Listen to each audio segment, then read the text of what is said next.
30 जनवरी 1948 दिल्ली का बिरला हाउस हर दिन की तरह गुलजार था। यहाँ गांधी जी और होम मिनिस्टर सरदार पटेल की मीटिंग चल रही थी। शाम 4 बजे से शुरू हुई ये मीटिंग थोड़ी लंबी खिंच जाती है और गांधी जी अपनी प्रार्थना सभा के लिए लेट हो जाते हैं। मीटिंग खत्म होने के बाद करीब 5:15 पर गांधी जी अपनी 2 सहयोगियों आभा और मनु के साथ बिरला हाउस से निकलकर प्रार्थना सभा की ओर जाने लगते हैं, जहां करीब 250 लोग उनका इंतजार कर रहे थे। उसी समय खाकी कपड़े पहने हुए दुबले पतले शरीर का एक आदमी भीड़ को चीरते हुए उनकी ओर तेज कदमों के साथ बढ़ने लगता है। गांधी जी प्रार्थना स्थल के पास पहुंचे ही थे कि तभी वो आदमी आगे बढ़कर उनके चरणों में झुककर प्रणाम करने लगता है। लेकिन जब गांधी जी की सहयोगी आभा इस अजनबी आदमी को रोकने की कोशिश करती हैं, तो वो उन्हें धक्का दे देता है। जब तक आसपास के लोग कुछ समझ पाते, तब तक वो शख्स गांधी जी पर ताबड़तोड़ 3 गोलियां दाग देता है। एक गोली गांधी जी के सीने में लगती है और 2 उनके पेट में लग जाती है। गांधी जी के मुंह से हे राम निकलता है और वो वहीं जमीन पर गिर पड़ते हैं। पूरे बिरला हाउस में सन्नाटा पसर जाता है। गोली लगने के कारण महात्मा गांधी वही अपने प्राण त्याग देते हैं। लेकिन इसी बीच एक और अजीब बात होती है। वो खाकी लिबास वाला आदमी गोली मारने के बाद वही खड़ा रहता है। उसने ना तो भागने की कोशिश की और ना ही खुद को छुपाने की जरूरत समझी। अदालत में इस आदमी की पहचान नाथूराम गोडसे के रूप में होती है, जिसने महात्मा गांधी को मारकर खुद को पुलिस के हवाले कर दिया था। कुछ दिनों बाद नाथूराम को इस जुर्म में फांसी दे दी जाती है। लेकिन कहानी यही खत्म नहीं होती। बीतते समय के साथ नाथूराम गोडसे काफी लोगों के लिए हीरो बन जाता है। लेकिन सवाल उठता है कि आखिर क्यों महात्मा गांधी की हत्या करने वाला शख्स आखिर लोगों के लिए हीरो कैसे बन गया? आखिर कौन था नाथूराम गोडसे, जिसकी चर्चा देश की आजादी की किसी कहानी में तो नहीं हुई, पर बाद में ये रातों रात अखबारों के पहले पन्ने पर छा गए? क्या थी नाथूराम गोडसे की असलियत और आखिरकार क्या थी वो वजह जो उसको राष्ट्रपिता महात्मा गांधी को मारना पड़ा?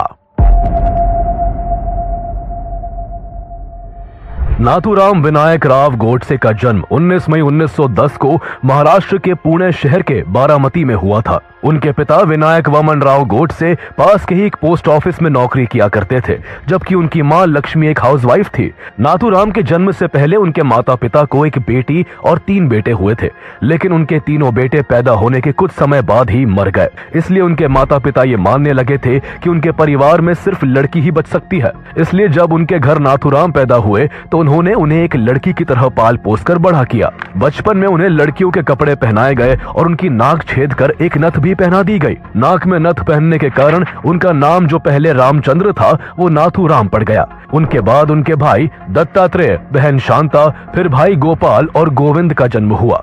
चूंकि नाथूराम के जन्म के बाद घर में कोई लड़का पहले की तरह मरा नहीं था, इसलिए उनका परिवार मानने लगा कि नाथूराम ने ही घर को हर श्राप से मुक्त किया है। पोस्ट ऑफिस में काम करने के कारण उनके पिता का लगातार ट्रांसफर होता रहता था।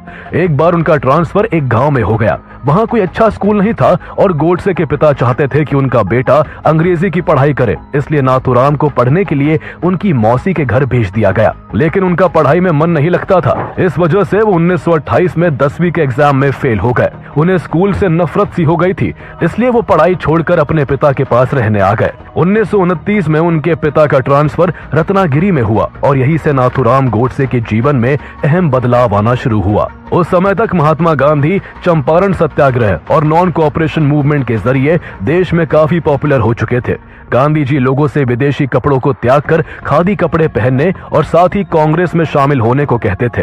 गांधी जी से प्रभावित होकर देश के कई हिस्सों में हजारों लोगों ने अंग्रेजी हुकूमत के खिलाफ आवाज उठाने के लिए कांग्रेस को ज्वाइन कर लिया था। कांग्रेस द्वारा विरोध प्रदर्शन मुंबई और रत्नागिरी में भी होते थे, जिनमें नाथूराम गोडसे ने भी एक फॉलोअर के तौर पर नियमित रूप से भाग लेना शुरू कर दिया। इसी साल 1929 में गोडसे की मुलाकात सावरकर से हुई, जो उन दिनों भारत के हिंदुत्व के प्रचार प्रसार को लेकर काफी एक्टिव थे। सावरकर से मिलने के बाद नाथूराम उनके हिंदुत्व के विचारों से काफी प्रभावित हुए। उन्होंने सावरकर के लेखों को भी पढ़ना शुरू कर दिया। अब गोडसे के सामने 2 तरह की ऑर्गेनाइजेशंस थी। एक कांग्रेस थी जो सेक्युलर इंडिया की बात करती थी, जबकि दूसरी ओर राष्ट्रीय स्वयंसेवक संघ RSS जैसी ऑर्गेनाइजेशन थी जो हिंदू राष्ट्र चाहती थी। ऐसे में जब देश में मुस्लिम लीग मुस्लिमों की रिप्रेजेंटेटिव बनकर केवल मुस्लिमों की मांग उठा रही थी, तब गोडसे ने सेक्युलर कांग्रेस से ऊपर हिंदू ऑर्गेनाइजेशन RSS को रखा। 1932 में जब उनके पिता के रिटायर होने के बाद उनका परिवार रत्नागिरी से सांगली शिफ्ट हुआ तो गोडसे ने वहां आरएसएस को ज्वाइन कर लिया। वो आरएसएस के कार्यक्रमों में जोर शोर से हिस्सा लेने लगे, लेकिन इसी दौरान जब घर में फाइनेंशियल क्राइसिस होने लगे तो नाथूराम गोडसे ने घर का खर्चा चलाने के लिए मजबूरन नौकरी करने से लेकर फल बेचने तक कई कामों में हाथ आजमाया। इसके बाद उन्होंने सिलाई का काम सीखा और वो संघ के लोगों के भी कपड़े सिलने लगे। उनका काम चल पड़ा और वो अपनी कमाई से हर महीने 70 रुपए घर भेजने लगे। रेगुलर आरएसएस के कार्यक्रमों में हिस्सा लेने और उनके ही कपड़े की सिलाई करने के कारण उनकी जान पहचान आरएसएस के बड़े बड़े नेताओं से होने लगी। उसी समय देश में हिंदू महासभा भी काफी पॉपुलर हो रही थी। 1937 में हिंदू महासभा के प्रेसिडेंट सावरकर बने और तभी गोडसे ने आरएसएस के साथ साथ हिंदू महासभा के लिए भी काम करना शुरू किया। कुछ ही महीनों में उन्होंने इस ऑर्गेनाइजेशन में भी अपनी अच्छी खासी पकड़ बना ली। आरएसएस और हिंदू महासभा ज्वाइन करने के बाद नाथूराम गोडसे पूरी तरह से हिंदू नेशनलिस्ट आइडियोलॉजी के लिए कमिटेड हो चुके थे और उन्हें अब कांग्रेस और गांधी जी की हिंदू मुस्लिम एकता की बातें बिल्कुल खोखली लगने लगी थी। गोडसे ने अखबारों में आर्टिकल्स लिखने और आंदोलनकारियों के बीच भाषण देने भी शुरू किए, जिससे वो आसपास के क्षेत्रों में थोड़े बहुत पॉपुलर होने लगे। 1938 में जब आर्य समाज हैदराबाद के निजाम द्वारा हिंदुओं के अधिकारों को दबाए जाने के खिलाफ सत्याग्रह कर रहा था, तब इस सत्याग्रह में आर्य समाज के साथ हिंदू महासभा भी जुड़ गई। निजाम के खिलाफ किए जा रहे प्रोटेस्टर्स के एक ग्रुप का नेतृत्व नाथूराम गोडसे ने भी किया, लेकिन हैदराबाद में निजाम का इस कदर दबदबा था कि विरोध में उठ रही आवाजों को दबाने के लिए उनके एक इशारे पर प्रोटेस्टर्स को जेल में डाला जाने लगा। नाथूराम को भी अरेस्ट करके करीब 1 साल के लिए हैदराबाद की जेल में बंद कर दिया गया। इसके बाद जब सेकेंड वर्ल्ड वॉर की शुरुआत हुई तो अंग्रेजों का ध्यान भारत से हटकर वर्ल्ड वॉर 2 की तरफ जा चुका था। भारत में अपनी ढीली पकड़ को मजबूत करने के लिए ब्रिटिशर्स इंडियन फ्रीडम की बात करने वाले रेवोल्यूशनरीज के खिलाफ सख्त कदम उठा रहे थे। 1942 में जब से गांधी जी ने अंग्रेजों के खिलाफ क्विट इंडिया मूवमेंट शुरू किया था, तब से देश में आंदोलन और उग्र हो चुका था। इसके बाद हजारों आंदोलनकारियों को पकड़ के जेल में डाला जाने लगा और आरएसएस और हिंदू महासभा जैसी हिंदू नेशनलिस्ट ऑर्गेनाइजेशंस पर कई तरह के प्रतिबंध लगा दिए गए। ऐसी सिचुएशन में मोहम्मद अली जिन्ना के नेतृत्व में मुस्लिम लीग पाकिस्तान की मांग को अग्रेसिवली उठा रही थी। इसके लिए मुस्लिम लीग अंग्रेजों की जी हुजूरी से लेकर हिंदू मुस्लिम दंगों को भड़काने तक हर पैतरा आजमा रही थी। इसी बीच गोडसे ने नारायण दत्तात्रेय आप्टे के साथ मिलकर 1942 में हिंदू राष्ट्र दल नाम से अपना खुद का एक ऑर्गेनाइजेशन बनाया। हिंदू राष्ट्र दल को आरएसएस और हिंदू महासभा ने खूब सपोर्ट किया, जिससे जल्दी ही ये ऑर्गेनाइजेशन आसपास के क्षेत्रों में पॉपुलर हो गया। आप्टे और गोडसे के बीच इतनी गहरी दोस्ती हो गई थी कि दोनों हर एक्टिविटी में एक दूसरे का साथ देने लगे। इसके बाद दोनों ने मिलकर मराठी न्यूज़पेपर अग्रणी को स्टार्ट किया और उसके माध्यम से अपने विचारों को लोगों तक पहुंचाने लगे। उनका न्यूज़पेपर कांग्रेस का घोर विरोधी था, जिसके लेखों में गांधी जी के नॉन वायलेंस और सेक्युलरिज्म की नीतियों का जमकर विरोध किया जाता था। उसके अखबार में इस कदर हेट्रेड होती थी कि इस अखबार को बाद में सस्पेंड भी कर दिया गया, लेकिन गोडसे इससे भी नहीं रुका और उसने बाद में हिंदू राष्ट्र नाम से भी एक अखबार शुरू किया। वो हर मौके पर गांधी जी और कांग्रेस के नेताओं पर मुस्लिम अपीजमेंट का आरोप लगाकर उन्हें क्रिटिसाइज करता रहा। गोडसे के हिसाब से गांधी जी की अहिंसा की नीति से हिंदू कम्युनिटी को बहुत नुकसान पहुंच रहा था। गोडसे का मानना था कि गांधी जी जिस अहिंसा की बात करते हैं उसे सिर्फ उनके हिंदू फॉलोअर्स ही फॉलो करते हैं, जिस वजह से दंगों में उन्हें मुस्लिम कट्टरपंथियों का शिकार बनना पड़ता है। गोडसे का यह गुस्सा गांधी जी के लिए नफरत का रूप ले चुका था। ये नफरत इतनी बढ़ चुकी थी कि गोडसे अब गांधी जी को मारने का मौका ढूंढने लगा। मई 1944 में आगा खान पैलेस प्रिजन कैंप से रिहा होने के बाद गांधी जी पंचगनी के आश्रम में रहने लगे थे। इस बीच उनकी तबीयत खराब रहती थी, लेकिन फिर भी वो लगभग हर रोज पब्लिक गैदरिंग्स और प्रेयर मीटिंग्स के जरिए लोगों से प्रेम से रहने की अपील करते थे। जुलाई 1944 की एक शाम गोडसे अपने 18 से 20 साथियों के साथ यहीं आ पहुंचा और गांधी जी के विरोध में नारे लगाने लगा। गांधी जी ने उससे शांति से बैठकर बात करने को कहा, लेकिन गोडसे ने उनसे बात करने से साफ इनकार कर दिया। जब गांधी जी ने शाम की प्रेयर शुरू की तो इसी बीच मौका देखते हुए गोडसे भीड़ को चीरते हुए चाकू लेकर उनकी तरफ बढ़ने लगा। वो उन पर चाकू से वार करने ही वाला था कि तभी वहां मौजूद अन्य लोगों ने उसके हाथ से चाकू छीन लिया। गोडसे और उसके साथी पकड़े जाने से पहले ही वहां से भाग निकले। उसने करीब 2 महीने बाद फिर से गांधी जी को मारने की कोशिश की। सितंबर 1944 में गांधी जी मोहम्मद अली जिन्ना से मिलने बंबई जाने वाले थे ताकि जिन्ना को पाकिस्तान की मांग से पीछे हटने के लिए मनाया जा सके। लेकिन जब गोडसे को गांधी जी के जिन्ना से मिलने जाने के बारे में पता चला तो वो उनको मारने के लिए फिर से पंचगनी आ पहुंचा। उसने एक बार फिर से चाकू से गांधी जी को मारने की कोशिश की, लेकिन इस बार भी उसका प्लान आश्रम के लोगों ने नाकाम कर दिया। दो बार गांधी जी की हत्या की कोशिश के बाद भी गोडसे को कोई सजा नहीं दी गई थी। वो भी बार बार अपने अनसक्सेसफुल अटेम्प्ट से निराश होकर फिर से अपने अखबार के जरिए कांग्रेस और गांधी जी की नीतियों पर जोरदार प्रहार करने लगा। इसके बाद देश ने वो बुरा वक्त देखा जिसे कई दशकों बाद भी भुलाया नहीं जा सका और ना आगे कभी भुलाया जा सकेगा।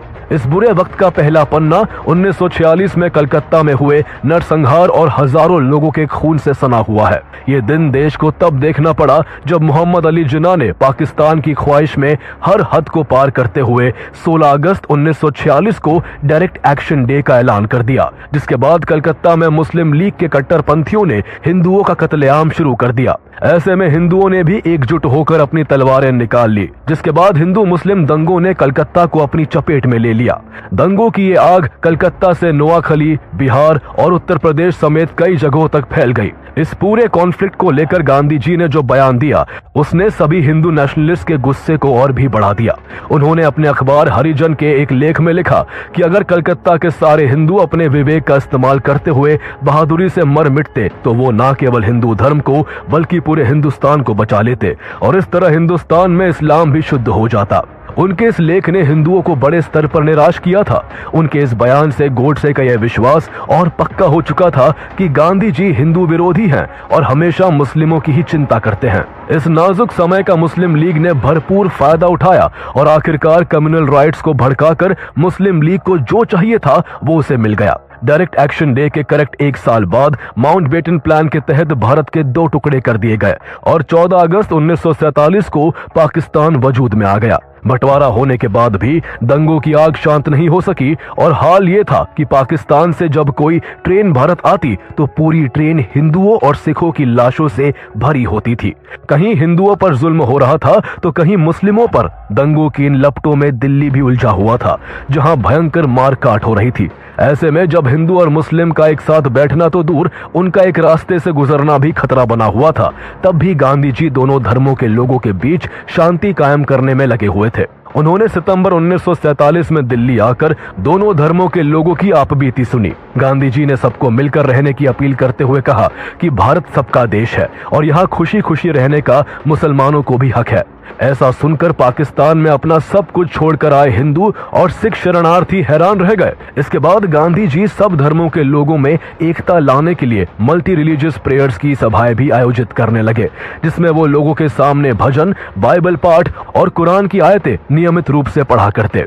पार्टीशन और उसके बाद हो रहे दंगों से गोडसे काफी दुखी था। मुस्लिम लीग बड़ी चालाकी से मुस्लिमों के नाम पर पाकिस्तान के रूप में एक अलग देश छीन कर ले गई थी और ऐसे में भी गांधी जी सेक्युलरिज्म और भाईचारे की बातें करते थे, जो गोडसे को बिल्कुल भी बर्दाश्त नहीं हो रहा था। वो पार्टीशन के लिए भी गांधी जी को जिम्मेदार मानता था, जबकि गांधी जी हमेशा से बंटवारे के सबसे बड़े विरोधी थे।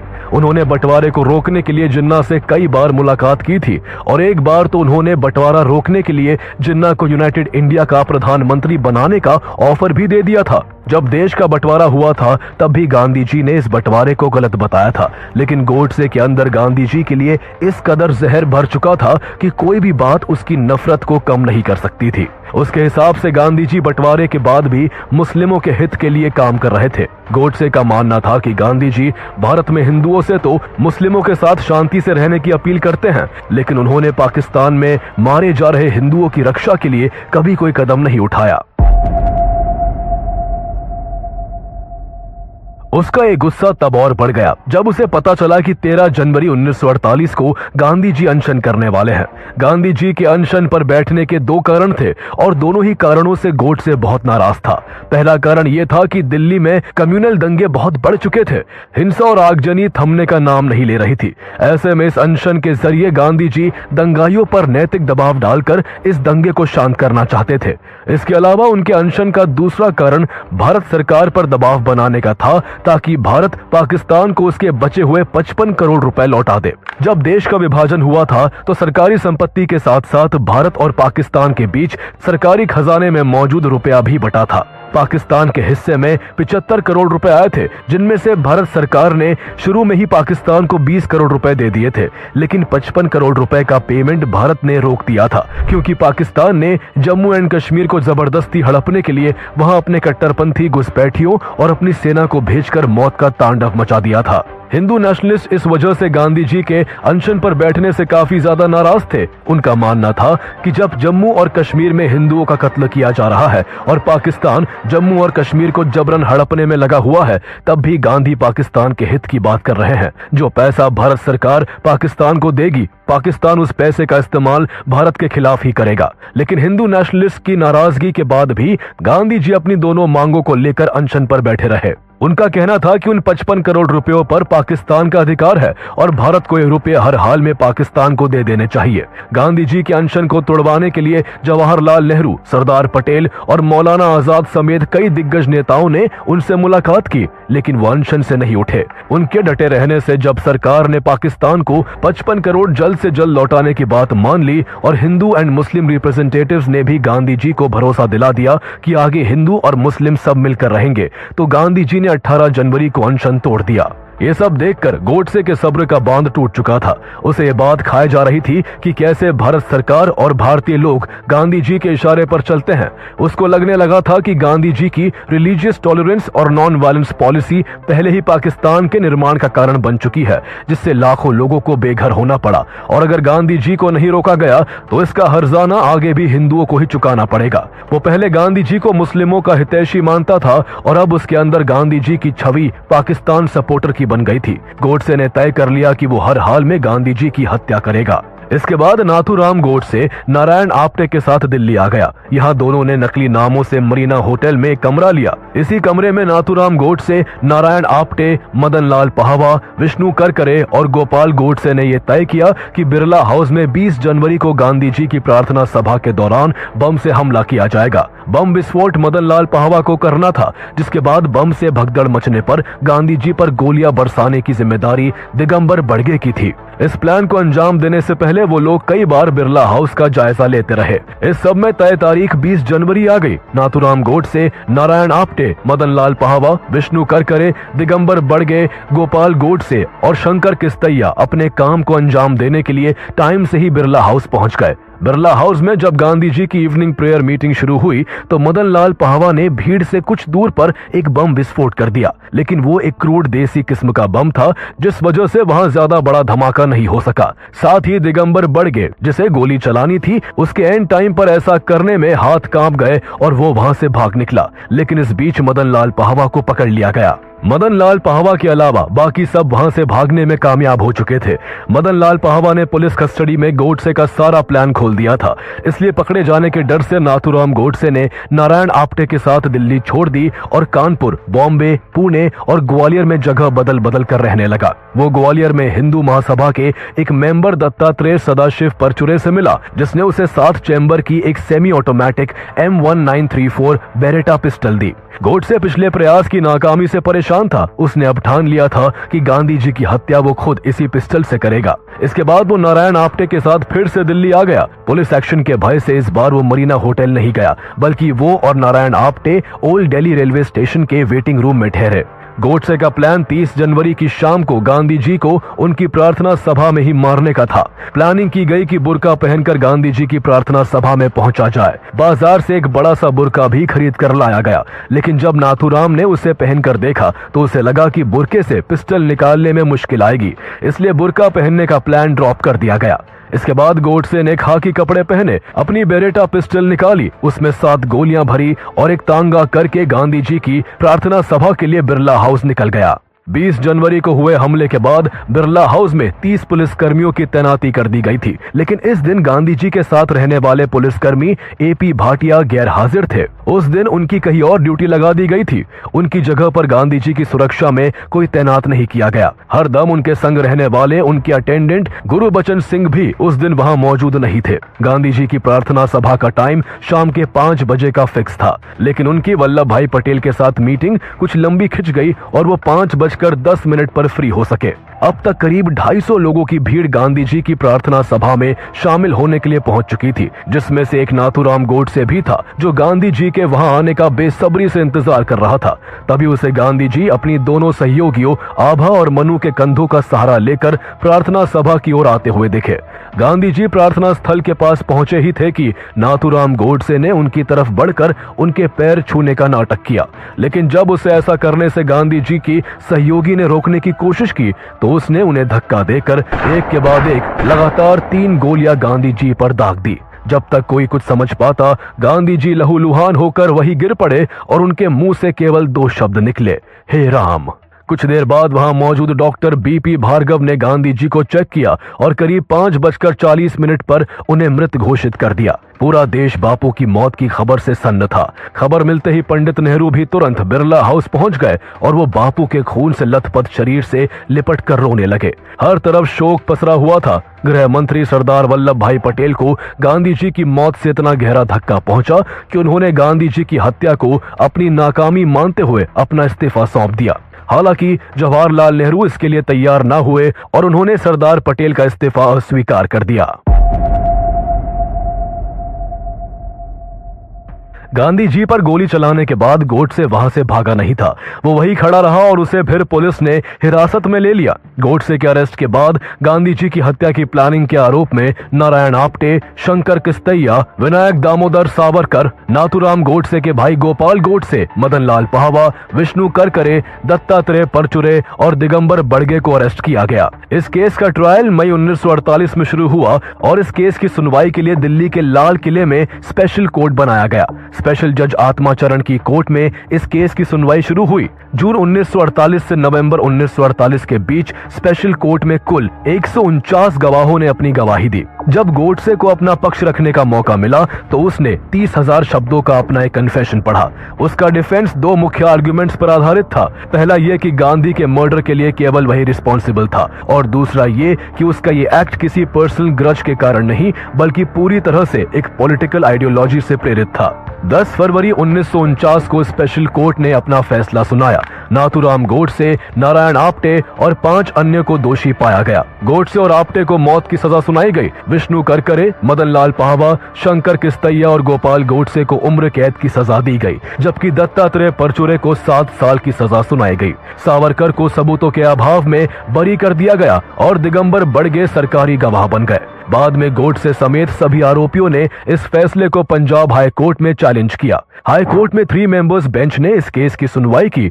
सुनवाई के दौरान गोडसे ने किसी लॉयर की मदद लेने से इनकार कर दिया और कहा कि वो अपना केस खुद लड़ेगा। अपनी अपील में गोडसे ने कोर्ट के इस फैसले का विरोध किया कि गांधी जी की हत्या एक कॉन्स्पिरेसी थी। इस सुनवाई के बाद हाई कोर्ट ने दत्तात्रेय परचुरे और शंकर किस्तैया को बरी कर दिया, लेकिन बाकी सभी की सजा को बरकरार रखा। बाद में गोडसे ने प्रिवी काउंसिल में भी अपील करने की कोशिश की, जो उस समय देश का उच्चतम न्यायालय था, लेकिन वहां उसकी अपील को रिजेक्ट कर दिया गया। इसके बाद 15 नवंबर 1949 को अंबाला जेल में नाथूराम गोडसे और नारायण आप्टे को गांधी जी की हत्या के जुर्म में फांसी दे दी गई। गोडसे आरएसएस से जुड़ा हुआ था, इसलिए सरदार वल्लभ भाई पटेल ने गांधी जी की हत्या के केवल 5 दिन बाद 4 फरवरी 1948 को आरएसएस पर बैन लगा दिया था। सरदार पटेल ने आरएसएस को एक चिट्ठी में यह भी लिखा था कि आरएसएस ने हिंदू समाज की सेवा की है, लेकिन आपत्ति इस बात पर है कि आरएसएस के हर भाषण में सांप्रदायिक जहर भरा होता है। इसी का नतीजा है कि देश को गांधी जी का बलिदान देना पड़ा। इसके बाद सरदार पटेल ने आरएसएस से लिखित बयान लिया था कि वो मात्र एक सांस्कृतिक संगठन बन के रहेंगे और कभी राजनीति में नहीं आएंगे। जुलाई 1949 में कुछ कंडीशंस के साथ आरएसएस पर से बैन हटा दिया गया। हालांकि गांधी जी की हत्या के बाद जब शक की सुई आरएसएस की तरफ घूमी थी, तब आरएसएस ने साफ कर दिया था कि गोडसे ने कई साल पहले ही आरएसएस को छोड़ दिया था। खुद गोडसे ने भी अपने बयान में इस बात का दावा किया था कि वो बहुत पहले ही आरएसएस को छोड़ चुका था। लेकिन नाथूराम गोडसे के भाई गोपाल गोडसे और उनके परिवार वाले आखिर तक ये दावा करते रहे कि नाथूराम गोडसे ने कभी आरएसएस को नहीं छोड़ा था। इसके अलावा इस केस से जुड़ी एक जरूरी बात यह थी कि गोडसे ने ट्रायल के दौरान गांधी की हत्या को लेकर जो स्टेटमेंट्स दी थी, उन्हें गवर्नमेंट ने तुरंत बैन कर दिया था। 1968 में बॉम्बे हाई कोर्ट द्वारा जब इस बैन को हटाया गया तो नाथूराम के भाई गोपाल गोडसे ने जेल से रिहा होने के बाद गोडसे की दलील को एक किताब के रूप में पब्लिश किया, जिसका टाइटल था व्हाई आई असैसिनेटेड गांधी। इस किताब में एक जगह गोडसे ने कहा था कि गांधी को देश का राष्ट्रपिता कहा जाता है, लेकिन अगर ऐसा है तो उन्होंने पिता होने के कर्तव्य का पालन नहीं किया, क्योंकि उन्होंने देश के विभाजन को स्वीकार कर देश के साथ बहुत बड़ा विश्वासघात किया था।